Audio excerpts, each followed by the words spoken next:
Chuck and Betsy Stokes, and we've been married for almost 14 years. I was not diagnosed with diabetes until after we were married.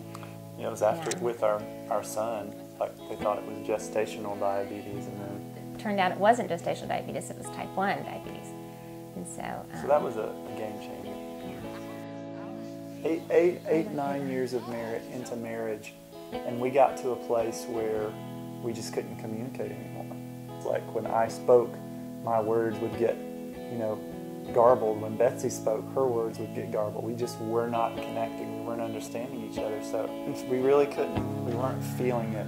That spark, that love and affection we really had for each other early on in our marriage. The exhaustion, the stuffing emotions down, and not communicating for, at that point, 4 or 5 years. Had really put some distance between us, but we still really wanted to love each other. We had decided that our turning point would be that we would open up to our friends about it. We pulled up, and it was hard to get out of the car because we were like, okay, this is it. It ends now, today. So we just sat out in the car outside the house, and so the kids were just sitting there, and finally they were like, are we going inside? I said, yeah, baby, we're going inside. We're just not ready yet. We're just going to take a breath. And my son said, Mama, Daddy, it's like there's venom in our family. And Chuck and I looked at each other, and we just kind of both nodded, like, that is the perfect way to put it. And I said, Charlie, you're right. There is venom in our family. I said, the snake has bitten us.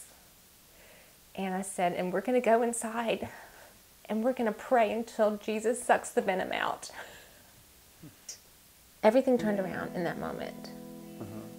Because when I said that, Chuck looked at me, and it was like, okay, like finally we were on the same team about something. We both hated the venom enough to be partners again.